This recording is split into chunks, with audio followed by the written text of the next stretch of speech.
Hello my dear friends. मैं आपको अपना इंट्रोडक्शन दे देता हूं।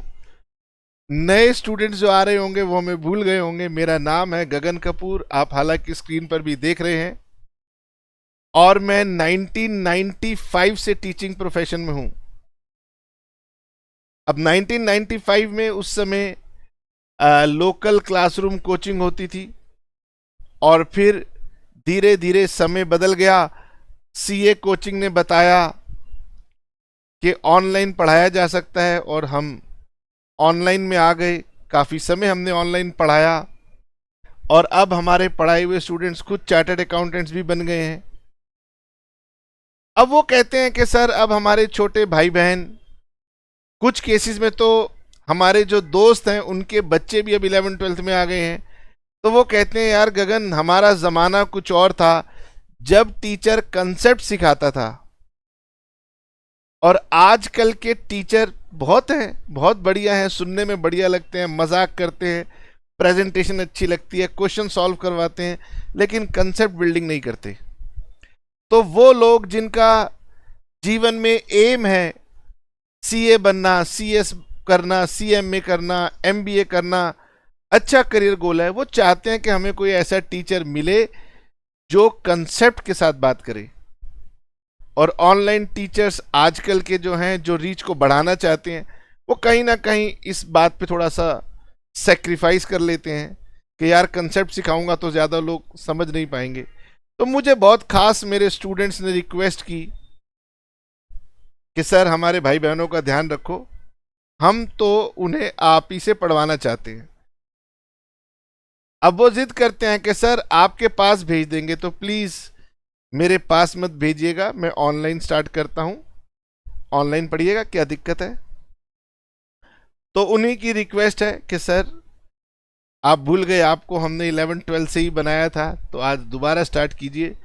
तो आइए हम आपको 12th क्लास अकाउंट्स, ये हमारा सीबीएसई बोर्ड हम लोग फॉलो कर रहे हैं। बुक हमारे पास रहेगी टी.एस. गरेवाल। मेरे पास जो ये एडिशन है, मुझे मार्केट से लेटेस्ट एडिशन मिला है 2024। अब होता क्या है कि जब हम मार्केट में पढ़ने जाते हैं तो हमें लोकल टीचर के कुछ नोट्स मिलते हैं, हम बहुत खुश हो जाते हैं और बुक की इंपॉर्टेंस को भूल जाते हैं। ऐसा नहीं है, आपने मेरे साथ साथ बुक को पढ़ना है, और 12th करने के बाद भी बुक को संभाल के रखना है कुछ समय तक। सर, वो नोट्स हमें इंप्रेस करते हैं, वो मैं भी दे दूंगा, चिंता मत करो। समराइज नोट्स दे दूंगा, क्योंकि बुक में तो बहुत सारी चीज़ें लिखी होती हैं, और एग्ज़ाम से एक दिन पहले तो सर छोटी छोटी चीज़ें चाहिए होती हैं, समरी नोट्स चाहिए होते हैं, वो हम आपको देंगे। तो मैं आपको सिर्फ और सिर्फ अकाउंट्स पढ़ाऊंगा। मेरे से इकोनॉमिक्स और बिजनेस स्टडीज़ आप नहीं रिक्वेस्ट करना, मैं नहीं पढ़ाता। मेरा एरिया ऑफ स्पेशलाइजेशन 11th-12th के लिए अकाउंट्स है, और ऊपर जब आप जाएंगे तो फिर अकाउंट से रिलेटेड जो ब्रांचेस हैं, जो सब्जेक्ट हैं, इवन टैक्सेशन है, वो मैं आपको पढ़ाऊंगा। अभी फिलहाल मैं टी.एस. गरेवाल की बुक की बात कर रहा हूं आपके साथ। एक और बुक आसपास के हमारे एरियाज में चलती है, डी.के. गोयल, और अभी हम लोग टी.एस. गरेवाल से ही बात करेंगे। सर, कौन सी बुक ज्यादा अच्छी है, तो मेरे से ऐसी बातें मत करना, दोनों बुक्स बहुत ज्यादा अच्छी हैं, और अगर हमारे पास दोनों के स्टूडेंट्स की तादाद अच्छी होगी तो हम दोनों बुक्स पढ़ा देंगे। अभी हम लोग टी.एस. गरेवाल से स्टार्ट करेंगे। अच्छा, मैं आपको बता दूं,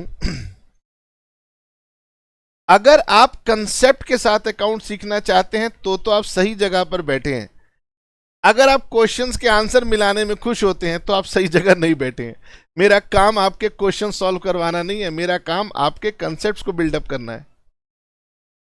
और कंसेप्ट तब बिल्डअप होते हैं जब आप उनके लॉजिक, आप उनके कंसेप्ट और आप उनकी थ्योरी को समझते हैं। तो मैं आपको थ्योरी समझाऊंगा, कंसेप्ट समझाऊंगा, और वहां पर आपको थोड़ी सी पेन होगी। तो मैं आपकी खुशी के लिए नहीं पढ़ाऊंगा, मैं आपकी कंसेप्ट बिल्डिंग के लिए पढ़ाऊंगा। कहते हैं ना, नो पेन नो गेन। तो मुझसे गेन करना है, थोड़ी पेन लेनी पड़ेगी, ज्यादा नहीं होगी, हल्की होगी। अच्छा, देखे सर आप कितनी पेन दे सकते हो, हम भी बहुत मजबूत हैं। तो आइए हम स्टार्ट करेंगे आपकी अकाउंटेंसी 12th क्लास के वॉल्यूम नंबर 1 से। और जो वॉल्यूम 1 होता है वो बेसिकली पार्टनरशिप को कवर करता है, अकाउंटिंग फॉर पार्टनरशिप। तो आप अपनी स्क्रीन पर देख सकते हैं अकाउंटिंग फॉर पार्टनरशिप फर्म्स। तो पार्टनरशिप की अकाउंटिंग क्या सर एक ही चैप्टर में सिमट जाएगी? नहीं बेटे, 4-5 चैप्टर्स हम आपको पढ़ाएंगे पार्टनरशिप के नाम के, जिसमें से सबसे पहला चैप्टर हम आपके साथ स्टार्ट करने जा रहे हैं जिसका नाम है फंडामेंटल्स। फंडामेंटल्स का मतलब क्या होता है? हम आपकी ये पार्टनरशिप के फाउंडेशंस की बात करेंगे, फिर उसके बाद स्पेसिफिक चैप्टर्स भी हमारे साथ आएंगे। तो सीबीएसई कहती है कि गगन सर पहले तो बच्चों को पार्टनरशिप के फंडामेंटल्स बिल्डअप करो। मैंने कहा फंडामेंटल्स बिल्डअप करने का मतलब क्या होता है? कह रहे गगन बच्चों को जरा बताओ तो सही, मीनिंग क्या है, पार्टनरशिप कहते किसको हैं?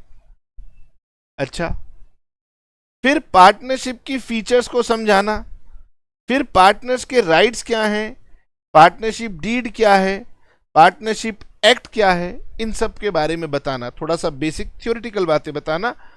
और यहां से हम कह रहे क्वेश्चन भी पूछेंगे। और फिर ये थ्योरेटिकल पार्ट है, समझ में आया? थोड़ा सा माइंड को ना स्टेबल करना पड़ता है थ्योरी को पढ़ने के लिए। जब ये स्टेबल वाला पार्ट कवर हो जाएगा उसके बाद फिर प्रैक्टिकल पार्ट स्टार्ट होगा। तो शुरू की 1-2 क्लासेस में अपने माइंड को कहिएगा थोड़ा सा स्लो चले, थ्योरी को पढ़ना है। तो पहले बुक ने बताया कि बेसिकली देखिए चैप्टर में कवरेज क्या होगी। तो जब आप पूरा चैप्टर पढ़ लेंगे ना, एक बार समय निकाल के स्क्रीन के ऊपर आना और एक एक हेडिंग को पढ़ना और अपने माइंड से पूछना कि क्या ये हेडिंग पढ़ के तुझे कुछ याद आता है? वो कहेगा याद आता है। लेकिन अगर वो कहे नहीं याद आता तो रिकॉल करना सब और फिर आगे बढ़ना। ठीक है? तो ये सिनॉप्सिस है कि हम इस चैप्टर में क्या पढ़ने वाले हैं। अच्छा जी, आइए अब हमारी वीडियोस बाकी ऑनलाइन टीचर्स की तरह छोटे छोटे पीरियड की नहीं होंगी, प्रॉपर 45 मिनट्स 50 मिनट्स की होंगी। तो फासन योर सीट बेल्ट्स और आराम से मेरे साथ पढ़िए। आपको कोई एडिशनल ट्यूशन की जरूरत नहीं पड़ेगी। आप जिस स्कूल में जाते हैं वो टीचर से अगर कोई थोड़ी बहुत जरूरत पड़ेगी तो पूछ लीजिएगा, अदरवाइज उसकी भी जरूरत नहीं पड़ेगी। हम इतनी डिटेल में पढ़ाएंगे, इतना कॉन्फिडेंस आपके अंदर लाएंगे कि आपको किसी और की हेल्प की जरूरत पड़ेगी ही नहीं। सबसे पहले हमें यह पढ़ना है कि सर पार्टनरशिप क्या होती है। ओके, क्या होती है पार्टनरशिप? रटना नहीं है, समझना है। अब बेटे पार्टनरशिप को अगर आपको समझना है, एग्जाम में आपसे पूछा भी जाएगा, तो आपको ये याद रखना है कि पार्टनरशिप को डिफाइन किसने किया। यहां लिखा है partnership is defined by Indian partnership act 1932। इसका मतलब हमारे इंडिया में एक लॉ है, लॉ को बोलते हैं एक्ट। इंडियन पार्टनरशिप एक्ट हमारे इंडिया का एक लॉ है जो कि डिफाइन करता है, सेक्शन 4 में बताता है कि पार्टनरशिप किसे कहते हैं। तो आपसे अगर एग्जाम में पूछा जाएगा what do you mean by partnership या डिफाइन पार्टनरशिप, तो हो सके तो आपको ये कोट करना है कि as per section 4 of Indian partnership act. अब जो लोग बड़े होके लॉयर बनना चाहते हैं, एडवोकेट बनना चाहते हैं, जज बनना चाहते हैं या गवर्नमेंट ऑफिसर बनना चाहते हैं, यूपीएससी का एग्जाम दे के आईएएस ऑफिसर बनना चाहते हैं, तो समझ लीजिए बेटे आपके लिए लॉ की बहुत इंपॉर्टेंस है। और यहां से आपकी शुरुआत हो रही है कि आप लॉ को थोड़ा थोड़ा समझना शुरू करेंगे। पार्टनरशिप एक्ट एक कानून है जो पार्टनरशिप के बारे में बातें कहता है। तो कोई भी बात होगी हम उस एक्ट को रेफर करते हैं। पार्टनरशिप को भी समझने के लिए हम पार्टनरशिप एक्ट को रेफर कर रहे हैं। Partnership is the relationship. Law कहता है कि गगन, सबसे पहले तो बच्चों को याद करवा दो, ये बातें लिखनी बहुत ज़रूरी है कि पार्टनरशिप एक संबंध है, एक रिलेशनशिप है बिटवीन पर्सन्स। लोगों के बीच में संबंध है। ये बताओ पर्सन्स सिंगुलर है या प्लूरल है? प्लूरल है, यानी ये लोगों के बीच का एक संबंध है। कैसा संबंध? Who have agreed to share profits of a business। जिस संबंध के तहत उन्होंने ये एग्री किया है कि वो एक बिजनेस करेंगे और बिजनेस करने से जो प्रॉफिट्स मिलेंगे उन्हें वो सब शेयर करेंगे।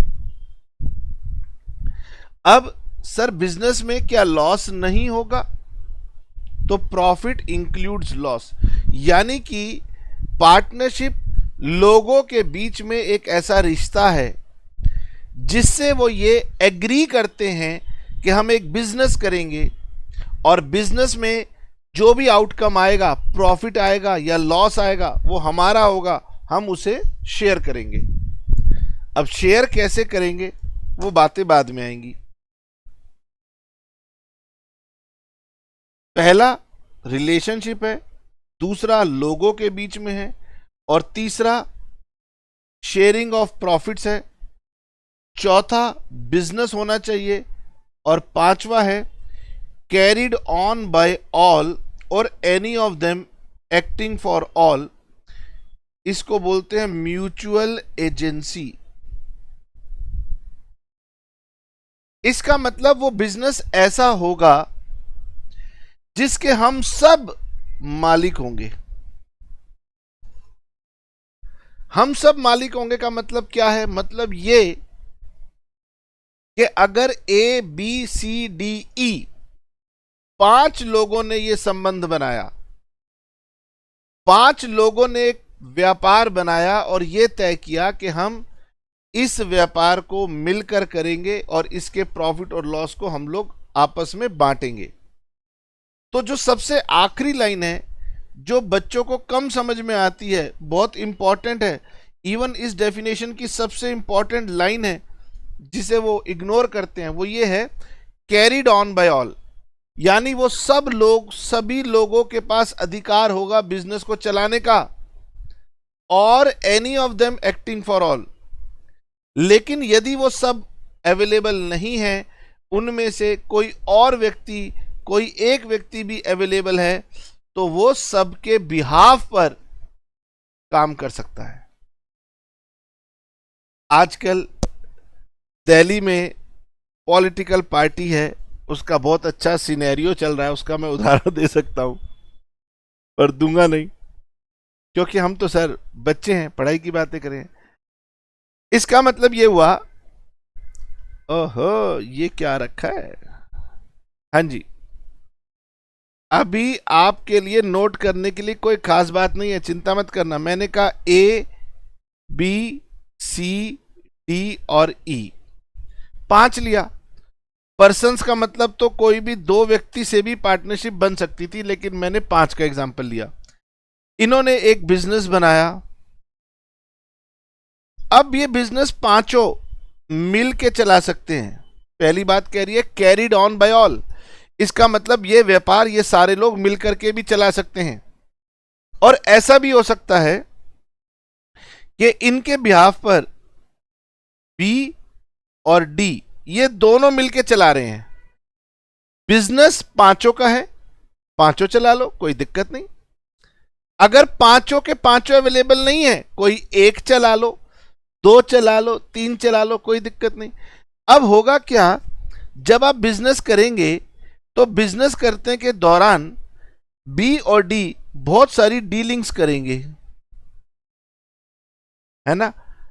और कल को अगर इनकी डीलिंग से फायदा हो गया तो ए, सी और ई ये कहेंगे वाह वाह बहुत बढ़िया है। लेकिन अगर बी और डी के किसी डीलिंग की वजह से नुकसान हो गया, गड़बड़ हो गई, तो ए, सी और ई कह देंगे भैया हमें क्या पता, तुमने ये डील किया था। तो लॉ कह रहे ना, एक बात समझ लो, पार्टनरशिप एक ऐसा व्यापार है, एक ऐसा संबंध है जिसमें जो भी लोग मिलके रिश्ता बनाएंगे, चाहे वो मिलके चलाएं या कुछ लोग चलाएं उनके बिहाफ पर, उन्हीं में से कुछ लोग चलाएं, लेकिन उनके नियम, उनके द्वारा की गई डीलिंग सभी के ऊपर बाध्य होंगी, मान्य होंगी। वो मना नहीं कर सकते।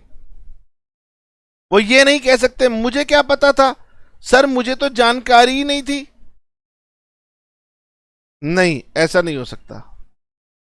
दोबारा से पढ़ के देखिए, बिजनेस कैसा होना चाहिए, कोई भी बिजनेस हो, कैरिड ऑन बाय ऑल, यानी सभी लोग चलाएं, कोई दिक्कत नहीं है, या फिर any of them acting for all, यदि किसी एक व्यक्ति ने भी उनमें से कोई डील की, कोई प्रॉमिस किया, तो वो प्रॉमिस सबके बिहाफ पर माना जाएगा। समझ में आया? अच्छा जी, खैर अभी इसमें हम और गहराई से बात करेंगे। पार्टनरशिप क्या है? तो sir partnership is a relationship. किनके बीच में? Between persons who have agreed to share profits, and profits includes losses too, of a business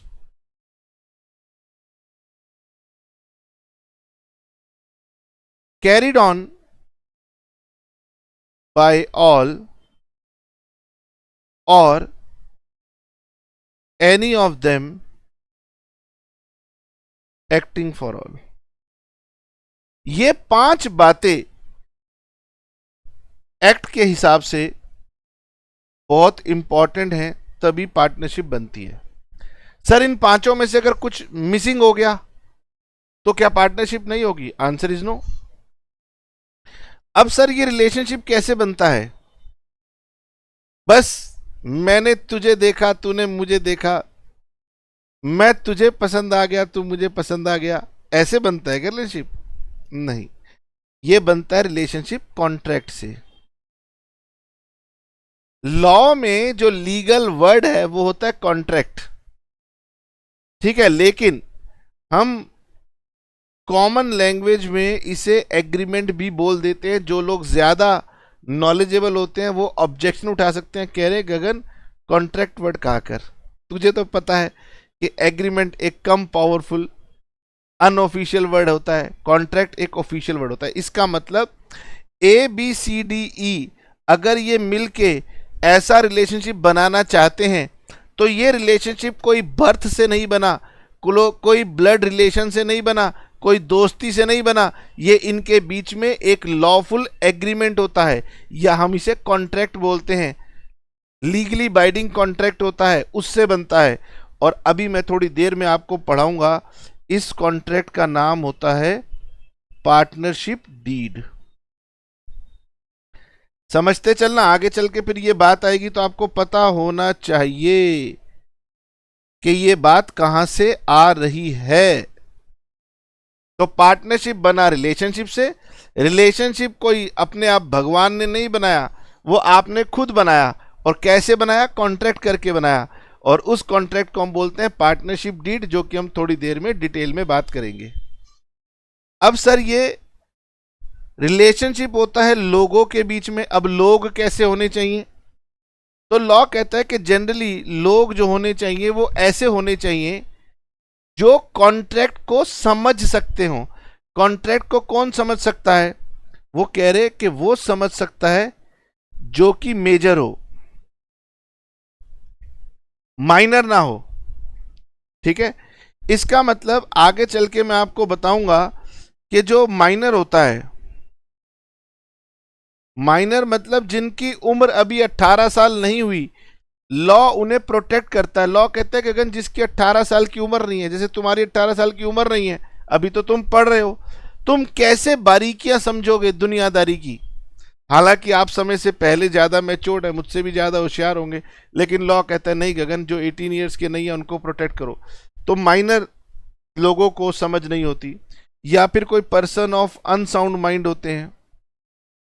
जब भी पर्सन ऑफ अनसाउंड माइंड की बात आती है तो मेरे दिमाग में दो एग्जाम्पल आते हैं। एक मूवी आई थी, कोई मिल गया, है ना, जादू। तो उसमें ऋतिक रोशन को दिखाते हैं कि वो शरीर से बड़ा हो गया है, एज से बड़ा हो गया है, लेकिन उसका दिमाग बॉर्नवीटा वाला है। तो ऐसे व्यक्तियों के साथ पार्टनरशिप मत करना, माइनर के साथ मत करना। और एक और मुझे एग्जाम्पल याद आता है पर्सन ऑफ अनसाउंड माइंड का। एक बहुत ही पुराने टाइम की हिट मूवी थी गदर। अब कुछ समय पहले गदर 2 आई है। उस गदर 1 में अशरफ अली अमरीश पुरी का एक भाई होता था जो अचानक से अपना मानसिक संतुलन खो दिया करता था। तो ऐसे व्यक्ति नहीं हो सकते पार्टनर, ठीक है। तो आगे चल के हम ज्यादा बारीकी में नहीं जाएंगे, लेकिन माइनर से रिलेटेड बातें आपके साथ करेंगे कि माइनर इतनी समझ नहीं रखता, इसलिए उसके साथ पार्टनरशिप मत करना। ऐसे लोगों के साथ करना जो समझ रखते हैं। और लॉ में समझ कौन रखता है? लॉ कहता है वो जो कॉम्पिटेंट हो। और कॉम्पिटेंट कौन होते हैं? तो सरल भाषा में भी आप छोटे हैं तो मैं कहूंगा जो 18 ईयर्स के अबव हो चुके हैं, मेजर हैं, वो समझदार हैं, वो एग्रीमेंट कर सकते हैं, लेकिन उनको कोई मेंटल डिसेबिलिटी नहीं होनी चाहिए। अब आया शेयरिंग ऑफ प्रॉफिट्स। भाई बिजनेस होगा तो उसके प्रॉफिट्स होंगे, उसके लॉस होंगे, और हम उन प्रॉफिट्स और लॉस को क्या करेंगे? शेयर करेंगे। अब स्टूडेंट को लगता है कि सर यही सबसे मेन क्लॉज है, शेयरिंग ऑफ प्रॉफिट्स। स्टूडेंट को ऐसा ही लगता है, ऐसा जबकि नहीं है। ऐसे बहुत सारे बिजनेस के काइंड्स हैं जहां पार्टनरशिप नहीं है लेकिन फिर भी प्रॉफिट्स को शेयर किया जाता है। जैसे कि मैं एक टर्म आपको बताता हूं, पता नहीं आपने सुनी या नहीं सुनी, जॉइंट वेंचर। हम मिलके व्यापार कर रहे हैं। एक छोटा सा एग्जांपल देता हूं। एक बस चलती है, उसमें एक ड्राइवर है और उसमें एक कंडक्टर है। अब वो बस का ड्राइवर और कंडक्टर मिल करके जो भी कलेक्शन होती है आपस में बांट लेते हैं। तो इसका मतलब ये थोड़ी ना हो गया कि उनके बीच में पार्टनरशिप होगी। पार्टनरशिप होने के लिए पांचों एलिमेंट्स का होना जरूरी है। तो कभी भी ये मत कहना कि सिंपली सर अगर किसी व्यापार के प्रॉफिट्स कोई शेयर करता है तो वो पार्टनरशिप हो जाएगी, ऐसा नहीं है।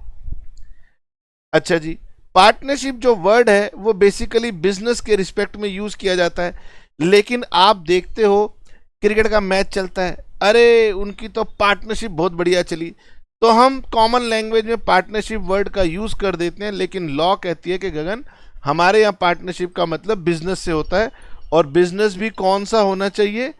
लॉफुल बिजनेस होना चाहिए, कोई इलीगल बिजनेस नहीं होना चाहिए। चलिए जी, अब एक लास्ट कंडीशन और रह गई, और लास्ट कंडीशन कहती है बिजनेस कैसा होगा? कैरिड ऑन बाय ऑल, यानी सभी लोग मिल करके बिजनेस को चला सकते हैं, और any of them acting for all, या फिर any of them acting for all, यानी कि अगर कोई एक व्यक्ति भी वहां बैठा है तो वो जो भी कहेगा वो सभी के वचन माने जाएंगे। अभी थोड़ी देर पहले मैंने आपको बताया था, जरा याद करके बताओ। इस सेंटेंस को मैंने रिप्रेजेंट किया था एक हेडिंग के साथ, एक नेम दिया था। किसी को याद है? क्या तुझे याद है? इसे हम बोलते हैं म्यूचुअल एजेंसी। मैं चाहूंगा बेटे कि आप अप्रिशिएट करो, नॉलेज को अप्रिशिएट करो, डेप्थ को अप्रिशिएट करो कि मैंने आपको 15 मिनट लगा करके पार्टनरशिप की डेफिनेशन को बारीकी से समझाया है। आपको लग रहा होगा कि सर रटवा देते, partnership is the relationship between persons who have agreed to share profits of the business carried on by all और any of them acting for all. हम भी रट लेंगे, आधे घंटे में रटी जाएगी, उसका पूरी जिंदगी आप नहीं भूलेंगे। लेकिन आपको उसका मतलब समझना है। अब आप रेडी हैं, अब आप कह सकते हैं अपने टीचर से कि आप मेरे से अगर केस लॉ बेस्ड भी कोई क्वेश्चन पूछ लोगे, एमसीक्यू की गहराई में चले जाओगे, तो भी मैं आंसर दे पाऊंगा।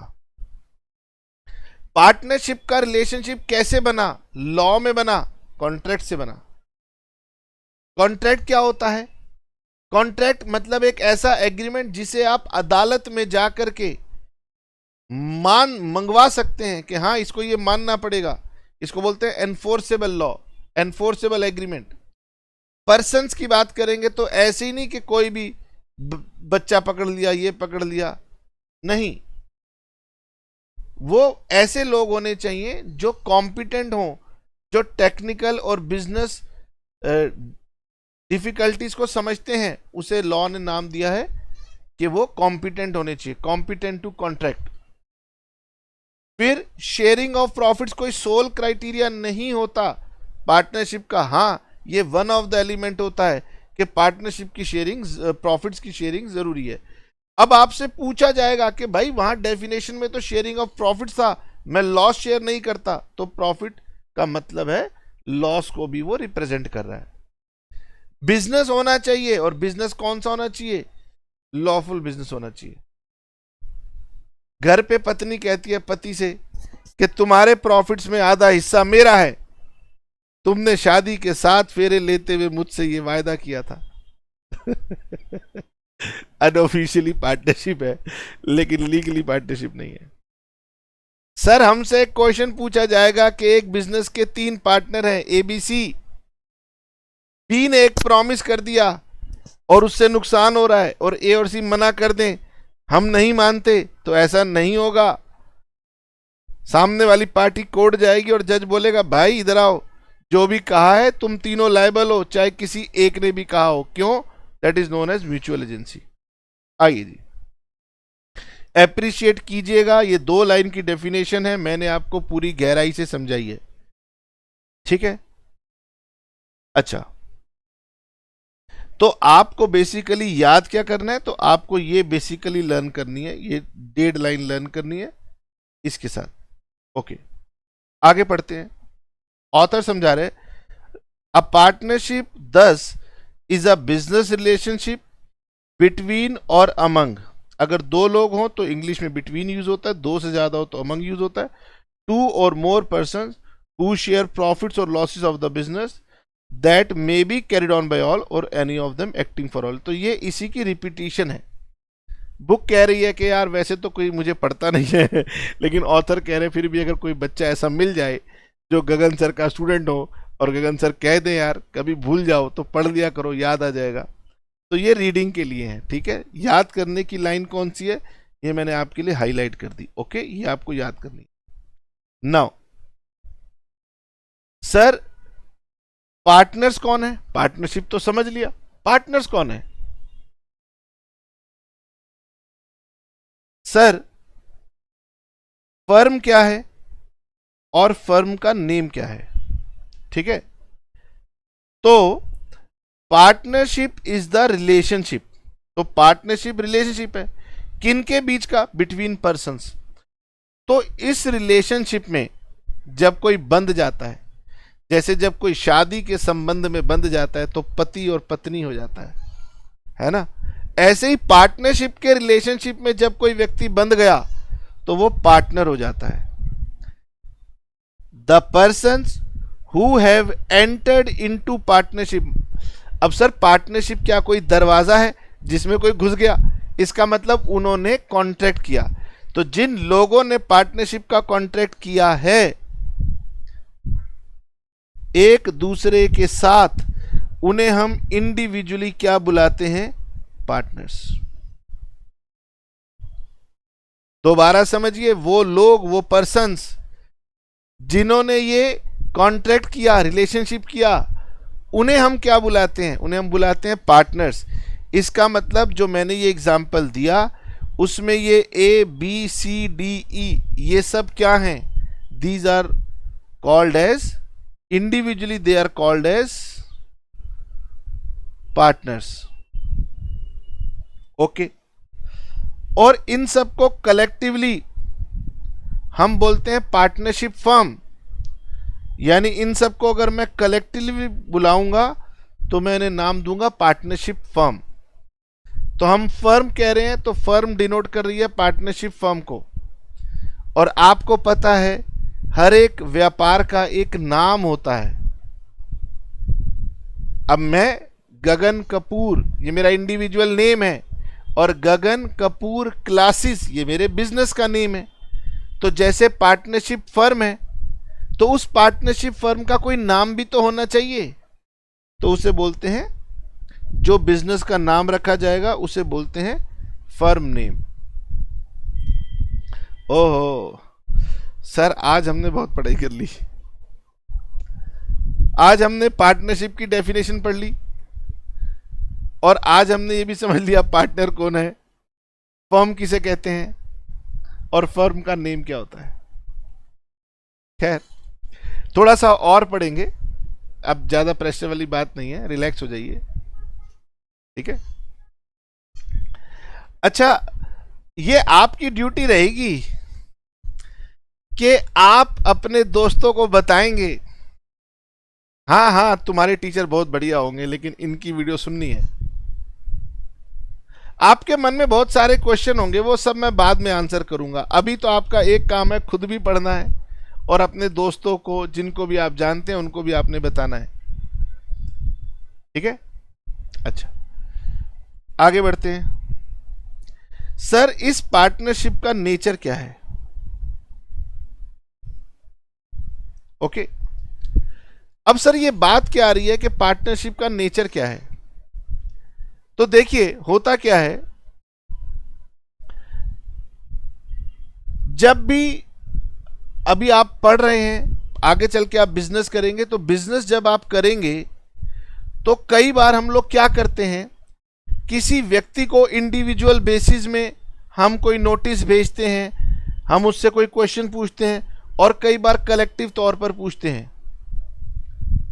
तो हमें यह समझना पड़ता है कि ये दोनों लॉ की नजरों में एक हैं या अलग अलग हैं। सर, इस बात का मतलब क्या, समझ? अब मैं आपको बहुत इंपॉर्टेंट बात समझा रहा हूं।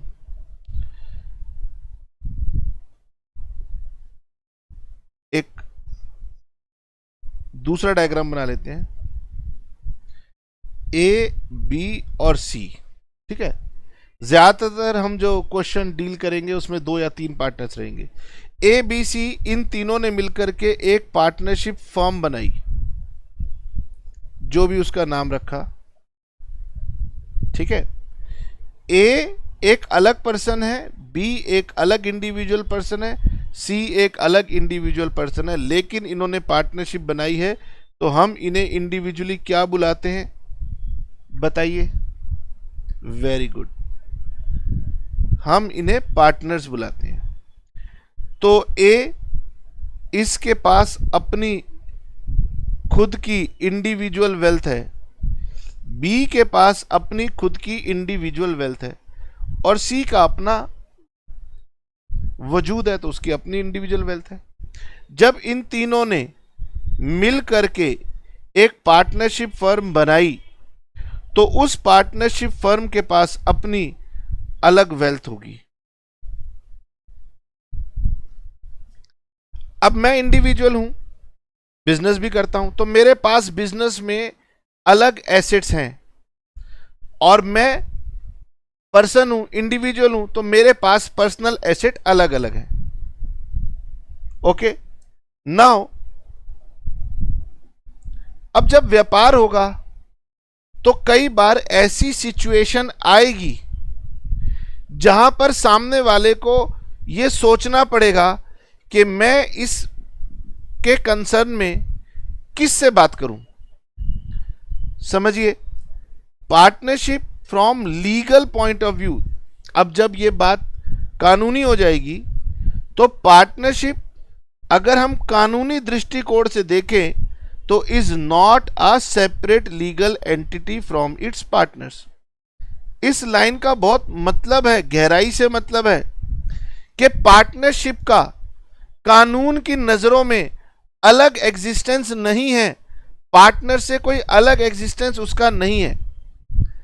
इसका मतलब ये कि व्यापार में अगर नुकसान हो जाए तो पार्टनर ये नहीं कहेगा कि भैया मेरे बिजनेस में जो है ले जा, बात खत्म। नहीं, अगर बिजनेस में वो भरपाई नहीं हो पाई तो तेरे घर से भरपाई होगी, क्योंकि ये दोनों अलग अलग नहीं है। आपने जब अकाउंटिंग पढ़नी शुरू की थी क्लास 11th में, आपको सबसे पहली बात बताई गई थी कि business and owners are two separate persons. लेकिन वो बात अकाउंटिंग ने अपने पर्पस से की थी, क्योंकि अकाउंटिंग कह रही थी कि मुझे अकाउंटिंग करने में दिक्कत आएगी, इसलिए मैं ओनर और बिजनेस को अलग अलग मानूंगी। ये हमारे अकाउंटिंग का ऑब्जेक्टिव है। अब अगर पार्टनरशिप में झगड़ा हो गया, चाहे खुद के बीच में हो गया या हमारे कस्टमर्स के साथ हो गया, हमारे सप्लायर्स के साथ हो गया, गवर्नमेंट के साथ हो गया, बहुत कुछ हो सकता है, तो मैं ये नहीं कह सकता कि भाई अकाउंटिंग तूने पढ़ी है, तेरे को पता ही नहीं है। अगर तू स्टूडेंट होता गगन सर का तो सबसे पहली लाइन तू पढ़ता कि भैया अकाउंटिंग कहती है owner and business are separate persons. यहां पर अकाउंटिंग नहीं, लीगल मतलब लॉ बीच में आएगा। और भारत का कानून ये कहता है कि पार्टनरशिप एक्ट में हमने लिखा है कि पार्टनर और पार्टनरशिप फर्म ये दोनों अलग अलग नहीं हैं। सर अकाउंटिंग ने पढ़ाया था, अरे यही तो बता रहा हूं यार, अकाउंटिंग का अपना ऑब्जेक्टिव था, वो कानून से बड़ा नहीं है। कानून कह रही है ये अलग अलग नहीं है। तो सर इसका मतलब क्या है? इसका मतलब ये है कि अगर व्यापार में नुकसान ज्यादा हो गया, इतना ज्यादा हो गया कि व्यापार के एसेट से पूरा नहीं हो पा रहा, तो फिर पार्टनरों के घर की संपत्तियां जब्त हो जाएंगी। ये बहुत खतरनाक बात मैं आपसे कह रहा हूं, और यही पार्टनरशिप का सबसे मेन ड्रॉबैक है।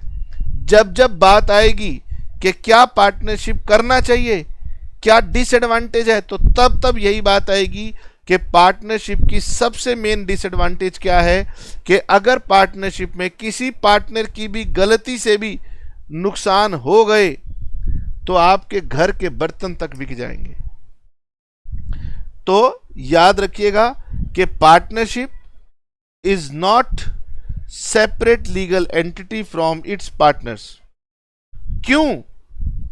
क्योंकि फर्म की उधारियां आप पार्टनर्स के पर्सनल निजी एसेट्स से पूरी की जाएंगी। देखो समझो, वो क्या कह रहा है कि अगर फर्म अनेबल होती है अपनी लाइबिलिटीज को पे करने में, तो पार्टनर्स के प्राइवेट एसेट्स इस्तेमाल किए जाएंगे। फिर वो कहती है कि गगन सर देखो, अकाउंटिंग के हिसाब से तो हम इन दोनों को अलग अलग मान के चलेंगे, क्योंकि अकाउंटिंग का तो प्रिंसिपल स्टार्टिंग से ही क्लियर है कि अकाउंटिंग करनी है तो दोनों को अलग अलग मान के चलना होगा। अच्छा जी, अब देखिए क्या होता है, सुनिए। जैसे जैसे आप बड़े होंगे, अगर मान लीजिए इस बिजनेस में नुकसान हो गया, let us suppose A B C इन तीनों के पार्टनर्स हैं, तो ये कहेंगे कि भाई हमारे बीच में तो जो है एग्रीमेंट या जो कॉन्ट्रैक्ट हुआ था कहां पर है, दिखाओ। जब भी कोई एडवर्स सिचुएशन आती है तो इंसान वहां से बचने के लिए क्या कहता है कि दिखाओ, मैंने तुम्हें कहीं लिख के दिया था, अगर कहीं लिख के दिया था तो दिखाओ। तो लॉ को पता है कि पार्टनरशिप का बिजनेस व्यापार है, फायदे के लिए किया जाता है, लेकिन कभी कभी व्यापार उल्टा भी पड़ जाता है, नुकसान भी हो जाता है।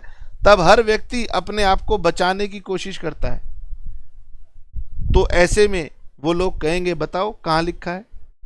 तो लॉ कहते हैं कि गगन, बच्चों को बताओ, ये जो कॉन्ट्रैक्ट है वैसे तो इन राइटिंग करना चाहिए, लेकिन लोग हिंदुस्तान के हैं, करेंगे नहीं, तो हम ओरल एग्रीमेंट को भी कॉन्ट्रैक्ट मानेंगे। अब बच्चा कह रहा है कि सर मेरी तो पूरी 11th बीत गई, हम तो प्रैक्टिकल अकाउंट्स बनाया करते थे, जर्नल एंट्री बनाते थे, लेजर बनाते थे, कैश बुक बनाते थे, ये कौन सी अकाउंटिंग चल रही है जहां पर थ्योरी की बात हो रही है? तो याद करो, मैंने आपसे कहा था 2 क्लास की पेशेंस रखना पड़ेगा, थ्योरी के भी क्वेश्चन एग्जाम में पूछे जाएंगे, और इसी थ्योरी से आपका प्रैक्टिकल आगे चल के गवर्न होगा। और जानते हो, जब तक क्वेश्चन बनेंगे आप बहुत मज़े से बनाओगे, लेकिन जब क्वेश्चन फंसेंगे तो इसीलिए फंसेंगे कि आपने इस थ्योरी में जल्दबाजी की थी। जब घर बनाया जाता है, बिल्डिंग तैयार होती है, तो समय दिया जाता है, पानी से उसकी तराई की जाती है, वक्त दिया जाता है सूखने के लिए, तब मजबूती आती है। तो अकाउंटिंग प्रैक्टिकल है, नो डाउट अकाउंटिंग प्रैक्टिकल है, लेकिन उस प्रैक्टिकल की जो फाउंडेशन है उनको समझ लीजिए। मैंने आपको समझाया है, को बहुत सारी चीज़ें नहीं समझाई कि दिक्कत हो गई हो, तो जब ये क्वेश्चन आएंगे तो आप समझ जाओगे, केस लॉ की फॉर्म में आए, एमसीक्यू की फॉर्म में आए, प्रैक्टिकल की फॉर्म में आए, आप इनको समझ जाओगे। पार्टनरशिप में be governed by oral agreement, underline कर लो। अगर आपने केवल मुंह से बातें करके भी तय कर लिया था पार्टनरशिप को, तो ये भी माना जाएगा, और अगर राइटिंग में किया था तो फिर तो बहुत ही अच्छी बात होगी, और अगर आपने इसको राइटिंग में किया था तो फिर हम इसे बोलते हैं पार्टनरशिप डीड। ओ चलिए, आप 2 मिनट रिलैक्स कर पाए तो मैं आपको बताऊं हमने क्या पढ़ा। तो हमने डेफिनेशन ऑफ पार्टनरशिप पढ़ी।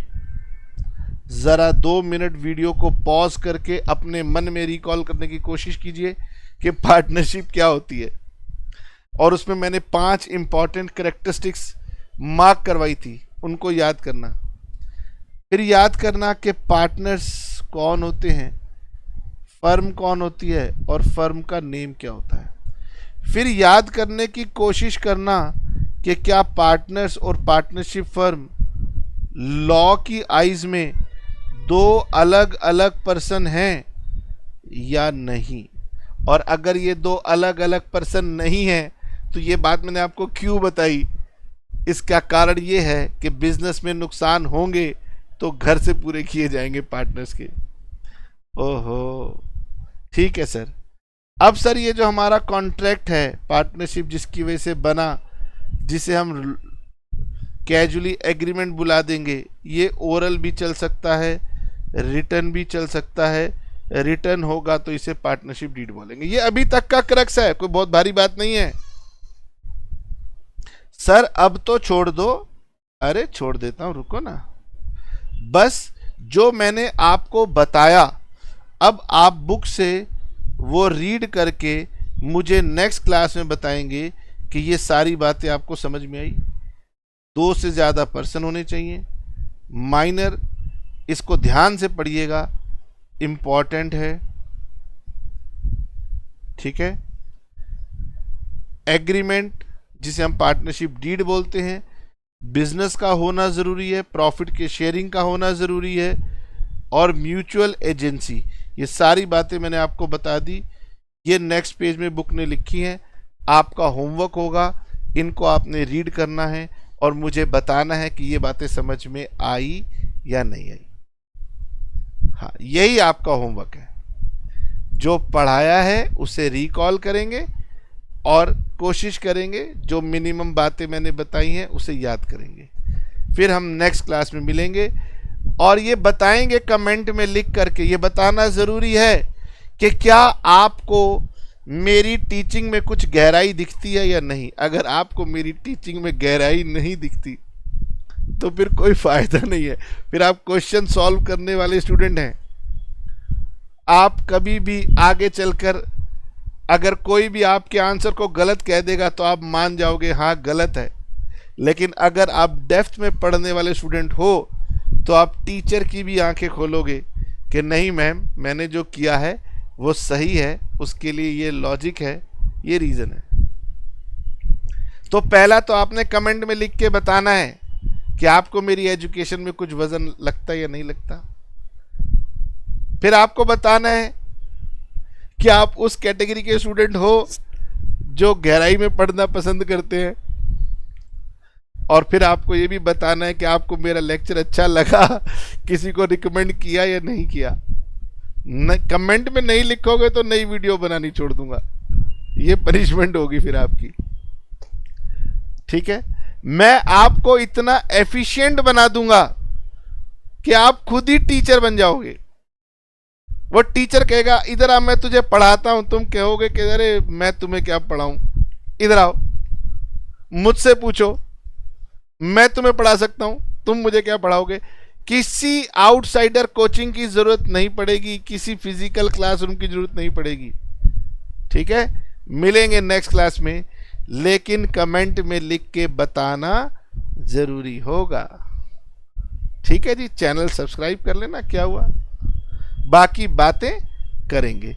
अभी तो बहुत कुछ बाकी है, लाइव कोचिंग भी बाकी है, और लाइव की कैसे जाती है ये आपने देखी नहीं होगी, ऐसी लाइव कोचिंग आपको करवाऊंगा।